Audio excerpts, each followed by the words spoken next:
Akhirnya saya memilih untuk mengamankan ketiga suster di dalam gedung, di dalam kamar mandi dari rumah masyarakat itu. Sekitar 30 menit kami berada di dalam kamar WC. Kejadian semakin brutal, mereka semakin membabi buta, memanah teman kami Paman Emmanuel Abi. Kemudian mereka mulai membakar rumah-rumah warga dan juga pasar, serta bank, rumah distrik yang ada di sekitaran barak medis itu. Kejadian semakin brutal, akhirnya saya mengambil keputusan untuk kami bisa mengamankan diri. Dalam hitungan detik saja, saya sebagai laki-laki mengamankan 3 orang perempuan pastinya tidak bisa karena mereka mengejar kami dengan senjata dan juga busur dan anak panah. Tidak ada jalan lagi, kami memilih lari ke depan, mereka sudah menghadang, ke samping, kiri, kanan, dan juga mereka sudah menghadang semua. Akhirnya di belakang kami terdapat jurang yang cukup terjal, kedalamannya sekitar 500 meter, dengan sudut ketajamannya itu sekitar 90 derajat. Tanpa berpikir panjang, saya bertanya kepada ketiga suster itu bagaimana kita harus mengamankan diri. Mereka menjawabnya, kita lompat saja.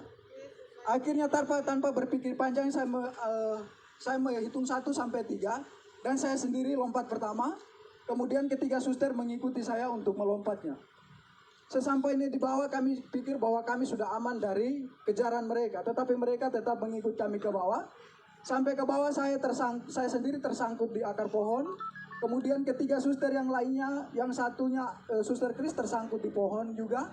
Suster Ella tersangkut di antara semak-semak. Kemudian Suster Anti, dia melompat jaraknya sekitar 150 meter ke kedalaman jurang ini gitu. Dan dia juga tersangkut di semak-semak. Mereka terus mengikut kami ke bawah, kemudian mendapati Suster Anti di bawah. Kemudian mereka naik, dapat lagi Suster Ella yang sekarang sudah ada di almarhum.